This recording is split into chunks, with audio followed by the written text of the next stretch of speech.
I don't know who this guy is. He comments on my channel a lot. I think his name's looks like Ellen. Anyway, apparently I screwed up on my last video. I said I was going to be back in a half an hour. This is my chili making video. I said I was going to be back in a half an hour, and apparently I never came back. So looks like I forgot to upload the last segment of my video. So here it is. Alright guys, one last update before we call it afternoon, evening. So here is the final product after simmering for 1 hour after we added the beans. So as a final finishing touch, if you wanted to, you could add some cilantro here, some fresh chopped cilantro, or coriander as some people call it.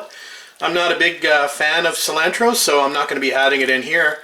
Although that doesn't mean you couldn't add some into a, if you had a friend over who liked cilantro, you could always garnish the top of it with some fresh chopped cilantro. Or something other, maybe you wanted to add some grated cheddar or some green onions or some crushed tortilla chips, whatever catches your fancy. Anyway, so that's the end of this video. Hopefully you'll have a chance to give this chili a try. Modify it as required. Again, if you wanted to make a chicken or a turkey chili, you could definitely do that using the same base of this recipe.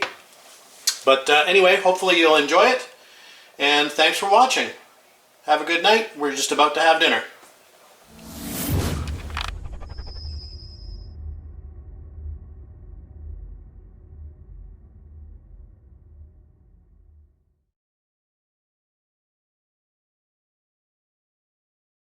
Alright guys, Tuesday, January 23rd, and just after 4 p.m. Got home fairly early from work today, which is great. Didn't look like that was going to be this way early in the week, but we got a bit of a break. So we're going to spend some time out here in the garage tonight. We managed to get our MIG bottle filled on our way home from work yesterday, so all is good in the hood. We are going to now finish this area, so I've got to fix up this little area here. I'm going to put a little plate underneath of it, and we're going to weld across that. So we'll fix that up. I also need to do a little finish welding here on this seam here of the drip channel. So that will pretty much finish up, I think, that area completely. And then I think we're going to resume what we were doing before, and that was finding and plugging holes. If you recall from a previous video, I think at some point I counted and I had something like 15 holes here for the fender mounts, and I only need 8 of them. So I've got marked on the inside in white the ones that are required, and you can see, for instance, here and here, there's a couple here that are not required, and this one's not required either. There's a few there that I need to fill, so I think we'll probably go ahead and do that. And then what I really like to do is get this fender mounted up 100% and make sure it fits okay. Once we do that, we can probably throw the grill up there. I rescued the grill from the trailer while it was warm out this past week, so I was able to finally get into the frozen locks. So we grabbed that while we could. So I think what we'll do, hopefully in the next, I don't know if I'll be able to do it today or not, but hopefully I'll be able to get both fenders back on and do a quick grill fit and make sure that fits in the opening still after all the work I've done on both the fenders and this front valence closing piece. So anyway, let's get to work. We'll fix up that channel up there first, and then we'll move on somewhere else. We'll take you along as we go. Alright guys, we've got that area now all welded up across and now ground down, and we just put the old buffer back in there so we didn't lose it. I think it looks pretty good. We'll put a little seam sealer on this edge when we get ready to paint the car, but other than that, I think it looks great. Put the buffer on the other side there just not to lose it, and we're going to move on to this little section here, and we'll get this little area welded up. Alright, another small repair done. We've got that channel all welded together nicely and ground down, so that looks good. So overall, I'm happy with that repair area now, so I think we can move on somewhere else. Oh, I put the drain hole here as well, and that coincides with the bumper here, the bumper cone for the hood. So we've got the drains drilled on both sides, so that's looking good. So yeah, let's fill up some holes on the fender flange. Alright guys, we've got all those extra holes filled up, and we've now just got 8 mounting holes all the way along the fender drilled. So hopefully they'll line up. I just had the fender on about 5 minutes ago to line those front ones up because they were non-existent because of this new piece of metal that we put in there. This one's a little low. I just basically, it was there, so anyway, it looks a little low though as far as the lineup is concerned, so we may have to weld that up and re-drill it. But anyway, we'll mount the fender up, but we're going to do that after we have some dinner. Thought I'd take a quick shot of this for anybody that is interested. This is the front wing mounting kit, I'm assuming for a TR4 4A 250. So there's the hardware to mount one front fender. So I'd take a quick shot of that. Alright guys, just coming up to 9 p.m. and we've got a bit of a milestone. We've got the new metal fenders on this car bolted up 100%, or they will be bolted up 100%. The passenger side fender is bolted up 100%. The driver's side fender I had bolted up 100%, so I know it actually bolts up 100%. I've got a few bolts left out here and there. Didn't feel that I wanted to put it all the way on. But yeah, I'm happy that both fenders are on the car. Actually kind of makes it look a little bit more like a car. So this is going to fit pretty well down here, which I'm happy about. So that looks good. That looks good there. That looks good there. A little bit of a bow here, but not too bad. And remember, there's a beading that goes in here that's going to hide that. So, and I just stuck the grill in for fun, and it looks pretty good too. So there's a look at the grill. This is not bolted down the bottom, but you can see that it's going to fit up pretty well down there. Got a bit of a dent in this corner that we got to repair. We got some rust there that we got to repair, but it's kind of nice to get the grill just sitting back in it. I'm quite happy with the way it fits in the pockets of the fenders, and in particular I was worried about this side as far as the gap is concerned, but I think it looks pretty good. I could do a little bit more work there, but I could live with it the way it is. If you notice on this grill, it's got this black and then the just the chrome fins. And my belief is it's supposed to be black, or sorry, it's supposed to be chrome finned all the way out, but it looks like somebody's blacked this grill out in the corner, so I'm not sure if I can get that black off there, or whether I should. Actually kind of like it, so who knows, I may run it with that. I do have another grill for this car. They're actually quite rare, or they were quite rare up until recently. They've started remanufacturing them in the UK. I think they're about $500, probably about $600 by the time it gets to me.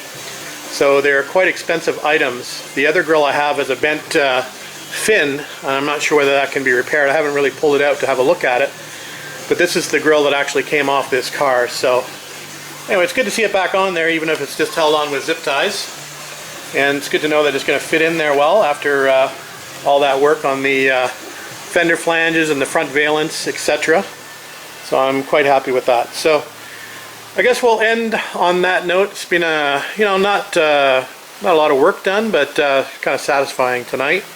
I did notice that after putting this grill in, and you got a better idea of the line of this top valence is not very straight. I could tell it was bent before, but having something there as a reference, you can actually see how wavy it is. So we'll have to do a little hammer and dollying on that sucker, see if we can get that a little straighter. Anyway, I think that's going to be it for tonight, guys. We'll get back out here tomorrow after work, hopefully. So thanks for watching, and have a good night. See you tomorrow. Hey, good evening, guys. Tush coming at you. 7:45, Thursday, January 25th. And I'm freezing to death out in the garage tonight. So I'm not sure how long we're going to be out here, but we figured we'd come out and do at least a little bit. So what we're going to do is we're going to continue our investigation into this passenger side sill.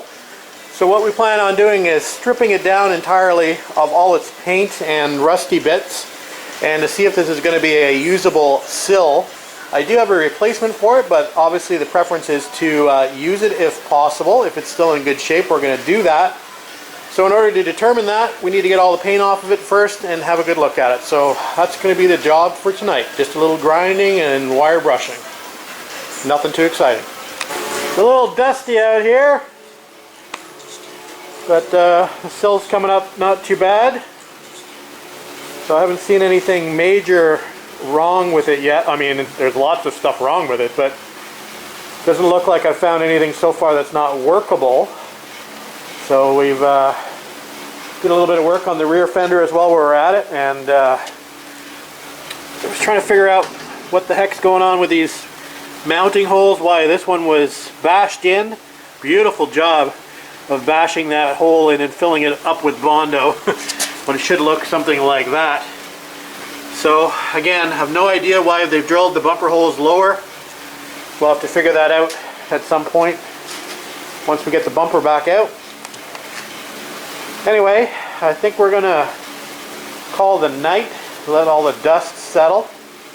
We've accomplished what we wanted to do tonight for the most part by getting that sill stripped. So we'll get out here tomorrow night and we'll make a bit more mess. We'll clean up what we've the area that we've got sanded down. We'll get the blowgun out and clean that up so we can actually see it a little bit better. So we'll make some more dust tomorrow. But anyway, that's it for tonight, guys. We've been out here for an hour and a half or so, and we're going to call it for tonight. And we'll see you tomorrow. Friday tomorrow. Looking forward to the weekend. Alright, good afternoon, guys. Made it to Friday. It's January the 26th, and we're just out here having a look at the 250. Enjoying the look of the fenders on and the grille in, just sort of sitting there. It's kind of a major milestone getting these two fenders on, for me at least. May not seem like much of a big deal to lots of other guys out there, but to me it's a big deal. Getting these bolted back in. It took a lot of work to get to this point, so we're going to keep on moving backwards. And as you recall, yesterday I was out here stripping down this sill and just giving the garage a quick cleanup before I started this video, because it was just a disaster out here with all of the Bondo and grinding dust out here. I couldn't even see. So we had a bit of a cleanup, and as you can see, the sill looks pretty good. Looks like pretty good metal. I've got most of it cleaned. I still have to do some cleaning underneath, but for the most part the sill is very solid. This is obviously, I can tell from the welds here that this is a replacement sill. This is definitely not a factory sill like I thought it might be. Now, that's not to say that they actually might not have just scabbed in this center section here around these feet basically of the B post and the A post. It still looks to me like the front of the sill might actually be original. So it does have a little bit of repair required below the fender. Just a small area I need to cut out and repair. But anyway, I don't think I'm going to need to replace this side, which is going to help. Obviously speed up the restoration process as long as it's solid. And as long as everything fits okay, I'm willing to leave it be. So like I said, I think I might be able to just get away with that small repair up front. But we'll have a better look at it as we go along. Right now what I think I'm going to do is, like I said, I'm sort of making my way towards the back of the car. And I did play around with the fender, just strip some more Bondo out of it. I talked about that, the bumper mounting location. I did a little bit of work up here on where the B post attachment is, and this is not correct at all. You can see a patch has been put in there.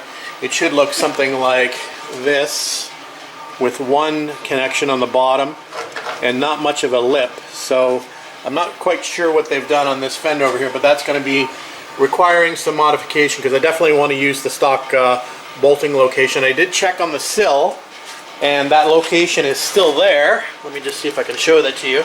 Yeah, so that's where that sill actually, or that fender bolts up to the sill. So we need to put a little captive nut in there to be able to do that. And obviously we need to fix the bottom or modify the bottom of this fender for that location, and we're going to probably cut this flange off. Anyway, we'll get that to fit much better. I'm not digging this welding job either. That's pretty proud of the fender, so we're going to be grinding that down and doing a bit of work there as well. But we'll get to that. So I think the first thing I want to do is I want to probably strip the door. I want to get all the hardware out of the door. And the reason why I want to do that is I want to make sure that I've got a good gap between the front and rear fenders, as well as the sill. So I'm going to have to refit the door up. So it's obviously much easier to do the door fit up when it's empty of its contents. As I mentioned before, the doors are quite heavy when it's got all its glass and the components inside. So I think it's about time we start stripping out the passenger side door and making that a little lighter. I also need to do some repairs on the door. I think on the bottom corners there's a little bit of rust bubbling, so we need to do a few repairs there as well. So we may as well, like I said, work our way back. Technically I should be working on that front sill patch, but we'll leave that for a little bit later because, like I said, I'm enjoying seeing these fenders on the car. So we're going to leave that for a little bit, knowing that it's still there, that it needs to be done. But we'll drag the passenger side door out and we'll start taking it apart. I might take a video of that. It's probably going to be boring for a lot of you, but it might be helpful for some other Triumph owners, whether they have a TR4 or 4A, TR250, 5 or 6. The doors are pretty much the same. The exterior, like door pulls, might be a little bit different, but as far as the glass is concerned and the glass channels, etc., they're pretty much the same. So it might be helpful to some people to see the doors come apart, at least to see where the components should be. So with that said, we're going to move over to the little workbench over there I've got set up. Maybe we'll put a foam pad on that to protect the door, and we'll start taking it apart. Alright guys, we'll come back.